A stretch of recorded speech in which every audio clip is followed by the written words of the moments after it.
Sabia que una oración específica que puede romper toda envidia contra ti y tu familia hoy. Si sientes que algo bloquea tu bendición, si te parece que cada victoria trae una derrota o mayor, quédate hasta el final por te encerrar esta poderosa oración que cambiará por completo tu situación espiritual. Te despertaste hoy sintiendo que tu oración se agotaba y rebotaba, como si Dios guardara silencio justo cuando más lo necesita. Si te identificas con esta palabra, recuerda que no estás solo y, sobre todo, que el Señor no te ha abandonado. El agotamiento espiritual es una realidad que millones de cristianos enfrentan, pero rara vez tienen el valor de admitir. Después de todo, ¿cómo puedes confesar que deberías ser un ejemplo de fe, te sientes vacío, cansado o incluso cuestionar si tu oración hace la diferencia? Hoy quiero romper el silencio y mostrar que es un camino de regreso a la renovación, a la paz, a una vida espiritual vibrante que creía haber perdido para siempre. Porque el Dios que conoce nuestra estructura polvorienta tiene una palabra específica para ti hoy, una palabra que tocará el punto exacto de tu necesidad y te elevará de una manera que nunca imaginas posible. ¿Te has parado a pensar alguna vez en cómo la envidia es una de las armas más destructivas del mundo espiritual? Es asombroso cómo esta fuerza puede infiltrarse en las familias, destruyendo relaciones que tardaron años en construirse. Cuando alguien cercano a ti no puede celebrar tu logro, cuando percibes tu progreso de una manera diferente, recuerda que algo mucho más grande que una simple emoción humana está actuando allí.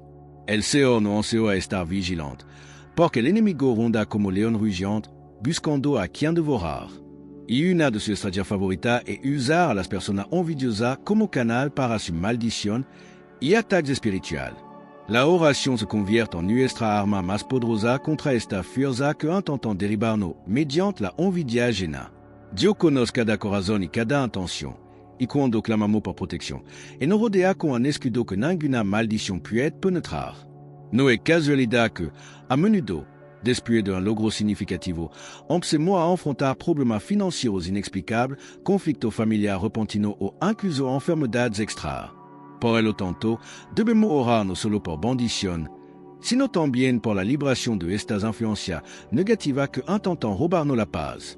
La protección divina es real, y cuando aprendes a invocar el nombre del Señor sobre tu familia, tu hogar y tu proyecto, crea una barra espiritual que ninguna fuerza de la oscuridad puede romper. Cuando las deudas se acumulan sin explicación, cuando la enfermedad llama repentinamente a la puerta de tu familia, o cuando tu matrimonio, imperfecto, se convierte de repente en un campo de batalla, detente y piensa ¿es todo esto pura coincidencia? A menudo, estos obstáculos aparecen justo cuando estamos a punto de alcanzar un nuevo nivel en nuestra vida, como si algo intentara impedirnos prosperar. La liberación que buscamos en Dios no se trata solo de escapar de nuestro problema, se trata de romper las cadenas espirituales que nos mantienen atrapados en ciclo destructivo. El Señor es lo suficientemente poderoso como para sacarnos del pozo más profundo, pero primero debemos reconocer que estamos en una batalla que va más allá de lo que nuestros ojos pueden ver. La protección divina actúa como un paraguas espiritual que nos protege en medio de las tormentas de la vida. Cuando aprendes a invocar la sangre de Jesús sobre tu situación financiera, la salud de tu familia y tu relación, activa una fuerza que deshace todas las obras de las tinieblas. De nada sirve simplemente pedir a Dios que resuelva nuestro problema, sino le pedimos también que nos muestre su origen y no de la autoridad para cortarlo de raíz. Et comment intentar talar un árbol podando solo las ramas siempre volverá a crecer, si no arranca las raíces? Por lo tanto, nuestra oración debe ser específica al Señor. Rompe toda maldición, toda envidia, todo mal dirigido contra mí y mi familia, y renueva nuestra estructura espiritual para que podamos caminar en victoria. Conoce esa sensación de tibieza en tu fe, como si solo estuvieras siguiendo el protocolo en la oración, pero sin sentir la presencia de Dios como antes.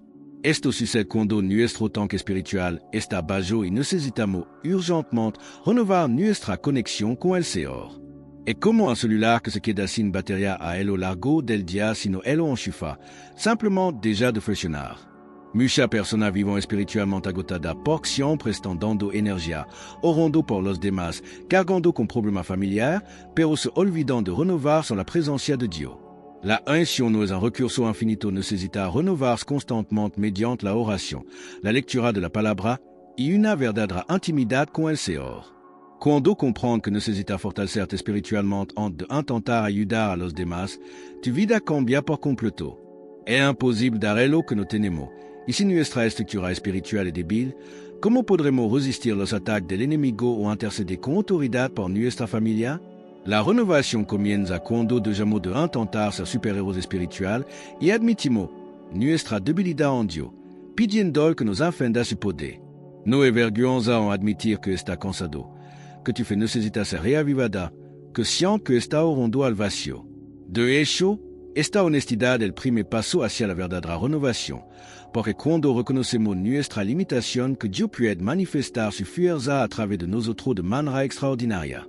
¿Alguna vez te has sorprendido intentando ser el superhombre o la supermujer en tu familia, en la iglesia o en el trabajo? Esta presión que nos imponemos es devastadora y nos consume lentamente, como una vela que se consume por un bosque extremo. El agotamiento no se produce de la noche a la mañana, se instala silenciosamente cuando empezamos a compararnos con los demás, cuando sentimos que tenemos que lidiar con todo solo, cuando no podemos decir que no nadie. El Señor nunca nos llamó a ser perfecto ni a cargar el mundo sobre nuestro hombro y esa es una trampa que nosotros mismos hemos creado.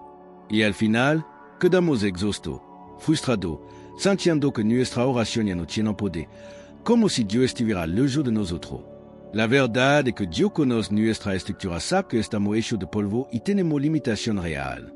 Cuando constantemente intentamos sobrepasar estos límites, no somos espirituales, somos insensatos y desobedientes al deseo original de Dios para nuestra vida. El agotamiento mental ocurre cuando nuestra mente no puede procesar tanta presión, tanta exigencia, tanto necesito, tanto que debería. Es como una computadora que se bloquea al abrir demasiado programa a la vez llegar un momento en que simplemente no puede más.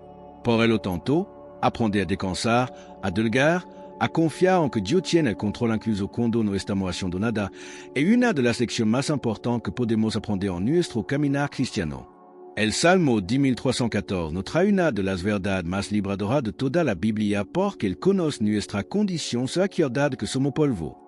Esto significa que Dios nunca nos pedirá más de Él que podamos soportar. Nunca nos condenará por ser humano, nunca nos rechazará por nuestra debilidad. Cuando finalmente comprendes que el Señor te ama tal como eres, con tu limitación, tu miedo, tu inseguridad, una paz sobrenatural se apodera de tu corazón. Ya no necesitamos fingir ser fuertes todo el tiempo. Ya no necesitamos ocultar nuestra lágrima. Ya no necesitamos cargar con la culpa por no ser perfecto. Dios ya Él lo sabía cuando nos creó y aún así eligió amarnos incondicionalmente.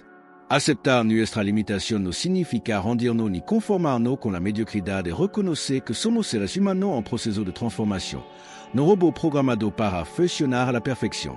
Cuando dejamos de luchar contra nuestra propia naturaleza y comenzamos a trabajar en colaboración con Dios, respetando nuestro límite y confiando en su gracia, experimentamos una libertad que nunca imaginamos posible. La familia que Dios quiere formar a través de ti no necesita un héroe perfecto, necesita a alguien auténtico que reconozca su dependencia del Señor. Y es precisamente en esta debilidad aceptada que el poder de Dios se manifiesta con mayor fuerza. Porque no somos nosotros quienes intentamos impresionar a nadie y Dios obrando a través de vasijas que saben que no son más que polvo, pero que están dispuestas a ser moldeadas por las manos del alfarero. Y ahora quiero orar esta oración contigo. Si estás escuchando y sientes que necesita liberación, renovación, protección de toda envidia y fuerza espiritual maligna, ora conmigo ahora, Padre. Reconozco que estoy espiritualmente agotado y necesito tu renovación. Rompe toda envidia, toda maldición, toda fuerza de oscuridad que se ha dirigido contra mí y mi familia. Señor, tú conoces mi condición, sabes que soy polvo, pero aún así me ama. Renueva mi unción, fortalece mi fe, líbrame de toda duda, toda enfermedad, todo conflicto que no venga de ti. Protege a mi familia con tu sangre preciosa. Cubre nuestro hogar con tu presencia. Confío en que tú tienes el control y que no necesito cargar el mundo sobre mi hombro. Enséñame a descansar en ti, a aceptar mi limitación y a permitir que tu poder se manifieste a través de mi debilidad. En el nombre de Jesús, oro. Amén.